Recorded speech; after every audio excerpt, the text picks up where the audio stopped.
One night in 1946, deep in the jungles of Brazil, a farmer was walking along a familiar dirt path when suddenly something felt wrong. A cold chill ran down his spine, as if unseen eyes were watching his every step. He glanced to his right, then to his left, but saw nothing beyond the thick, shadowy trees. No animals, no wind, just a heavy, suffocating silence. He told himself, "It's nothing, just your imagination. Keep walking, you're almost home." But the further he walked, the faster his steps became, until they turned into a full sprint, driven by a growing panic he couldn't explain. And when his village was finally in sight, he dove through an open window, locked every door, every shutter, and stood in the dark thinking he was safe. But then he realized that feeling, it hadn't gone away. Whatever was watching him, it was still out there.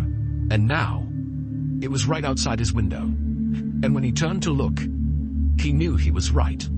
What happened next would trigger a full-scale military investigation into something that can only be described as paranormal. If you're a fan of the strange, the dark, and the mysterious, told in a captivating story format, then you've come to the right place. That's all we do here, and we upload once a week. If that sounds like your kind of thing, figure out what book the like button is reading, and spoil the ending for it. Also, don't forget to subscribe and turn on all notifications, because the next story might just be even darker.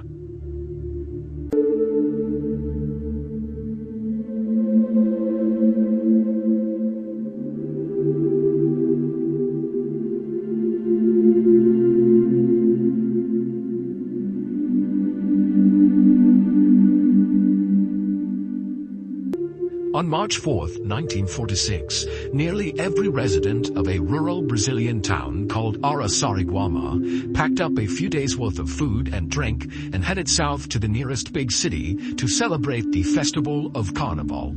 This festival is an opportunity for folks to cut loose and eat good food right before most of them go into a religious fasting period. One resident who opted not to join the fun at this festival was a 44-year-old man named João Prestige Filho. João was a farmer. He had 5 kids. He was a very quiet guy, and he did not enjoy things like the festival for Carnival. The crowds and the noise made him anxious, and he really hated dancing, which there was a lot of at these festivals. Instead, João would rather spend his spare time out in nature. And so, when João's friends and family and everybody else disappeared to head off to this festival, João did just that. He and his best friend packed up João's horse and cart, and they traveled across the dirt roads through the woods to the nearby Tietê River, where they spent the day fishing for catfish. And as João stood on the rocks casting out his line, he listened to the birds sing and the parrots swooping by. It was beautiful and sunny out. I mean, this was a perfect day for João. As sunset drew near, though, both João and his best friend knew that while the rainforest they were in was beautiful during the day, at night it could become quite hazardous with the animals that come out at night, and so they knew they needed to leave. And so they packed up all the fish they caught back into João's cart, and then the two of them hopped onto the cart and began making the journey back towards the town of Araçariguama. When the pair got to a split in the road, João's best friend hopped off the cart and walked on foot down one path because his house was actually just outside of the town, and João, still in his cart with his horse, said bye to his friend and went the other direction. Now by this point, the sun had completely set, and so it was totally dark out as João is going down this dirt road in the final stretch towards his town. At this time, in 1946, Araçariguama was a beautiful place, but by no means a modern place. They had no running water, no electricity, there was no sewage, no paved roads, no access to main roads, and nobody had a telephone. It was basically like this little patch of civilization with about 100 people living there. There was a church in the middle of the town and a couple of small huts that kind of sat around it, and João and his family lived in one of those huts. João usually loved walking along or traveling along this particular stretch of dirt road, especially at night, like he was doing right now. He really enjoyed looking up at the stars and listening to the animals off in the forest that he couldn't see.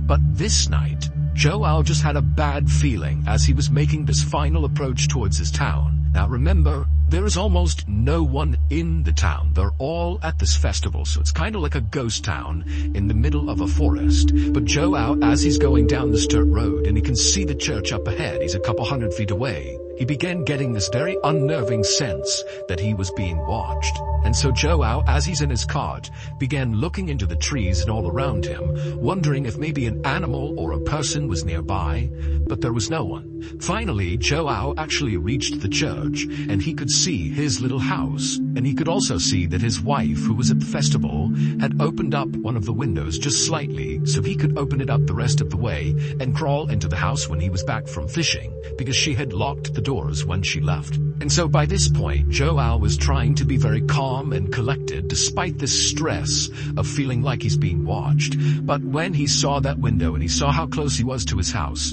he basically just had the horse sprint the rest of the way to his home. He just wanted to get off the streets. And so finally Joao, he reaches his house, he crawls into the window, he shuts it behind him, and immediately Joao expected to feel totally relieved that he was now behind locked and closed doors and windows. He was safe.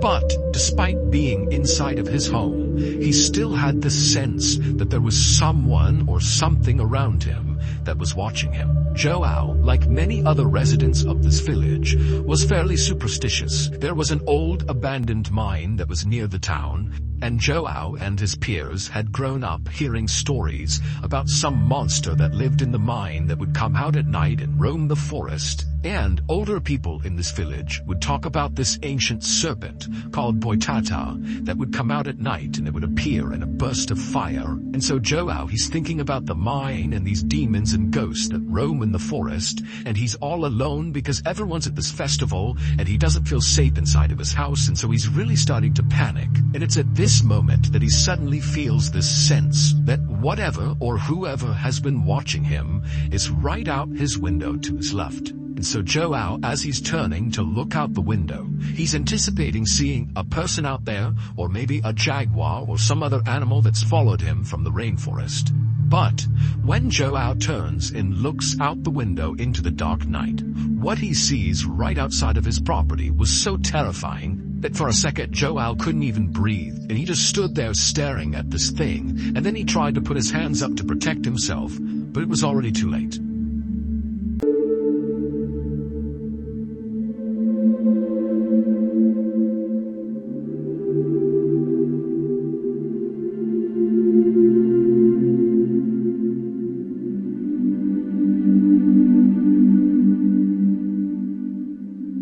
Minutes later, Joao would come stumbling out of his front door, out into the dark night. He's got a big blanket wrapped around him, and he was just screaming incoherently. And as he screamed all this nonsense, he began running in this kind of zigzag pattern with no clear destination in mind. It was just like this mindless running all through the village. And as he's running, he's got no shoes on, and he's stepping on sharp rocks and glass and trash is cutting his feet up horribly, but he doesn't seem to even notice. And so as he's doing this, he's causing this huge scene, but everybody's gone. It's a ghost town. It's just him in this abandoned village in the middle of a rainforest in Brazil. But eventually, Joao kind of calmed himself down and ran to his sister's house, Marie, because he noticed there was a lamp on inside of her house, and he was hoping that maybe she too had stayed back from the festival. And it would turn out Marie had not gone to the festival. She too did not really like big gatherings like that, and so she was home. And so Marie was in her kitchen when she began hearing outside this horrible screaming sound, almost guttural sounds coming from someone or some animal out there. And then before she could even figure out what it was, she heard this loud thud against her door. Marie was terrified, and she ran to her front window to look out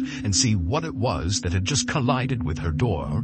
And what she saw made no sense. It was her brother, Joao, but he was wrapped in that big blanket and his feet were all bloody, and he was screaming at the top of his lungs, but he wasn't saying anything. He was just kind of babbling. And so Marie was about to run over and open the door for her brother. But right before she did, as she's looking out the window, Joao turned and looked at her, and when he did, she screamed, because his eyes looked so alien. They were wide and totally unfocused, and she thought, that can't be my brother. What's wrong with him? But she would go over and open the door, because after all, it is her brother. And so she opens the door. Joao kind of falls into the room. and began writhing around on the ground, continuing this scream he was emitting that didn't even seem human. And the whole time Marie is trying to ask him what's wrong, what's going on here. She's scanning him, and besides the cuts all over his feet, he didn't appear to have other injuries. And so eventually Marie just knelt down and she was about to grab Joao and try to kind of stop him from moving around, to just look at him and try to have a conversation with him. But before she grabbed him, Joao rolled over and his lips opened up, exposing his teeth, and he kind of grimaced at her with those wild, unfocused eyes. And again, Marie just kind of backed up in horror. Who is this? What's happened to my brother? And as Marie stood up to get away from Joao, still with that sickening grin with his teeth exposed, had this kind of low hiss come out of his mouth. And so Marie, thinking he was trying to talk, she leaned in, and through this hiss, she heard him repeating, "It burns, it burns." So Marie, thinking her brother must have been burned, instinctively began removing the blanket and pulling his clothes off to find the source of this burn on her brother. But besides the cuts all over his feet, as she's looking at his body, his skin looked totally normal. He looked completely unhurt. And so Marie turned up to look at Joao's face again to ask him more questions in hopes maybe he could tell her something. And it was at that moment she noticed that even though he didn't seem to have any other injuries, his complexion on his face was now starting to change. Now Joao's cheeks had turned this kind of dark purple and almost looked like they were starting to swell. And so at this point, Marie knew, okay, I can't handle this. I don't know what's going on here. And so she would stand up and just kind of back away from Joao, who's still got that grimace with his teeth exposed and his purple cheeks. He's staring up at Marie. And Marie, she finally backs out and she goes out the front door and she begins running to the other side of town.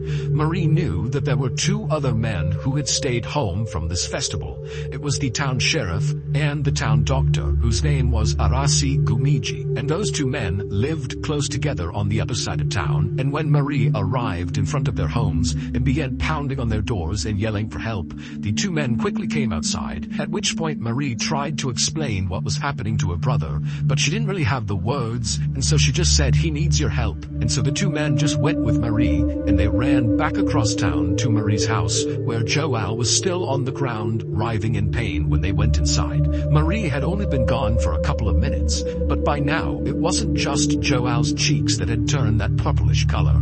His chest and arms were also turning purple. At this point, the sheriff leaned over Joao and began asking him some questions, and Joao, he was obviously in horrible pain from something. But by this point, he had calmed down enough to where he was speaking a little bit more. But what he was saying made no sense. He told the sheriff that he had been followed home, and then he got burned. And when the sheriff asked him, "Who burned you?" all Joao could say was, "No one is to blame." At this point, the sheriff left Marie's house and jogged over to Joao's house to look for some sign of how he got burned. But when he got there, the house was completely unburned. Everything was exactly as it should have been. There was no scorch marks. There was not even a lit candle anywhere. So there was no clues as to what happened to Joao. By the time the sheriff got back to Marie's, it had been about 45 minutes from when Joao first got hurt, and now whatever was happening to his body that was turning him purple appeared to be getting much worse. Joao's skin all over his face and his chest and his arms was now not only a very dark purple, but his skin was starting to blister and pop. In fact, there was one area on his arm that had bubbled up so much that when it burst, you could actually see the bone in his arm. It was almost like Joao had been boiled in water, like the way you would boil meat on a bone, until the meat was tender enough that it fell off the bone. It was like that was happening to Joao. And so as Joao's flesh just sort of began cooking off of him, the town doctor, Arasi, said, "We have to get him to a hospital right now." But because the roads were not paved and it was dangerous traveling at night, they knew they couldn't get him to the big city hospital. They would have to take him to a local hospital. And so the sheriff, who had a truck, said, "Let's just put him in the truck and I will drive him there." And so Arasi, the sheriff, and Marie, they got a new sheet, they wrapped up Joao inside of it, and they brought him outside, they put him in the sheriff's truck,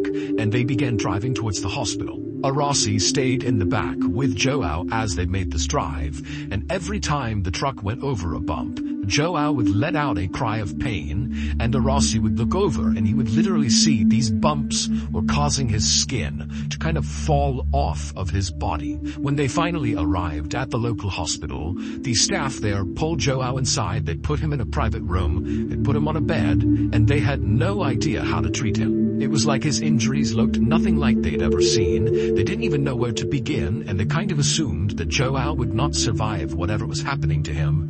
And so the first thing they did is just pumped him full of painkillers. And while these painkillers didn't actually do anything to stop basically Joao's body from decomposing while he was still alive, they did at least allow Joao to stop feeling this horrible pain of his flesh falling off of him. And so Joao finally just kind of sunk back in his bed, and the sight of him must have just been horrific. He literally had huge chunks of his flesh just missing. I mean, literally parts of his skeleton were exposed to the naked eye. After the doctors had gotten Joao as stable as they could get him, Arasi, the local town doctor, sat down next to Joao and just began asking him questions. And for the first time, Joao was able to talk somewhat normally because he was on such a high dose of painkillers. And so Arasi began asking Joao to go over everything that happened from the time he left fishing for catfish until he arrived at his house and got burned. This is roughly what Joao told Arasi.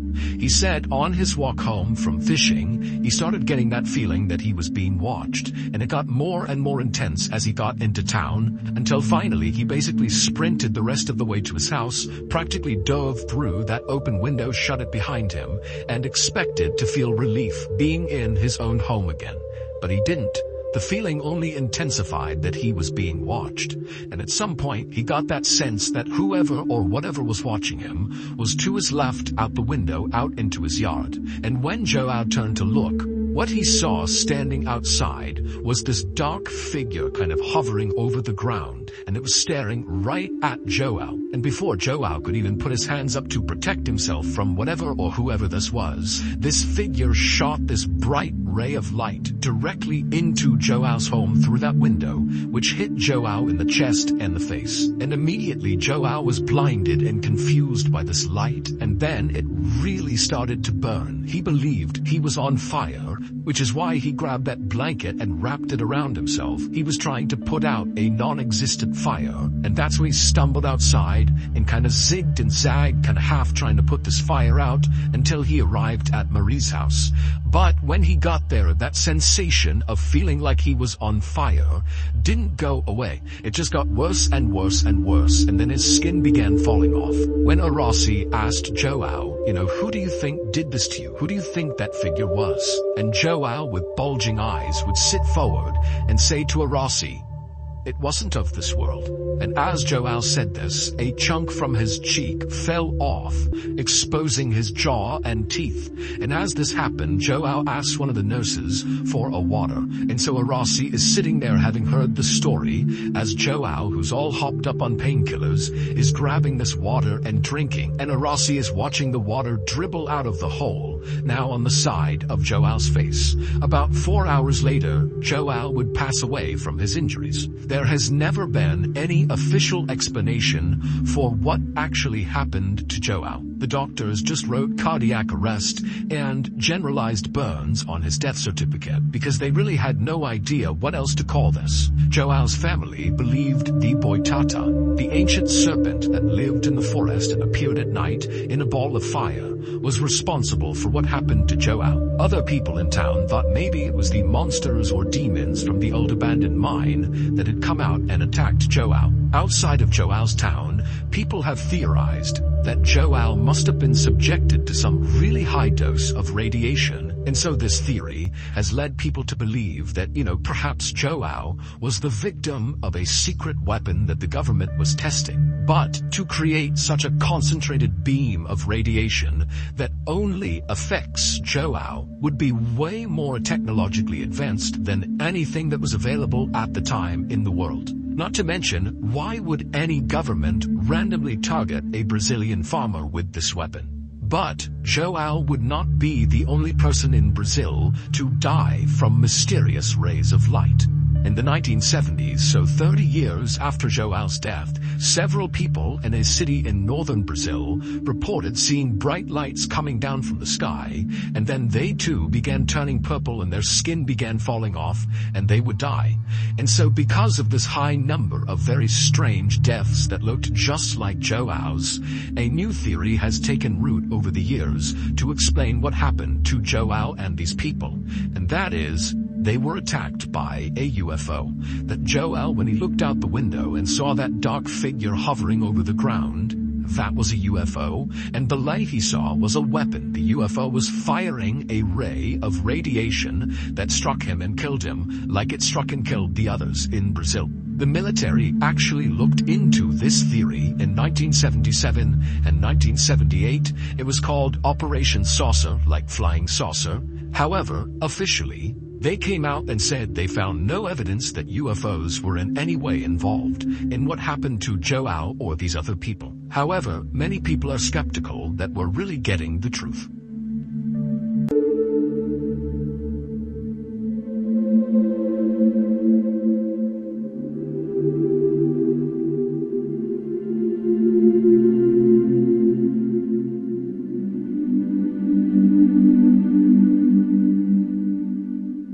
And that was just one chilling encounter. One moment in time that spiraled into something far more mysterious than anyone could have imagined. Whether it was a warning, a presence from beyond, or something we were never meant to understand, one thing is certain, it left a mark that time could never erase. If this story made your heart race or your skin crawl, give this video a like and share it with someone who dares to explore the strange, the dark, and the mysterious. And don't forget, subscribe and turn on all notifications, because this is only the beginning. More stories like this are coming, and some of them may be even closer than you think. Thanks for watching, and remember, some things can't be explained and others were never meant to be found.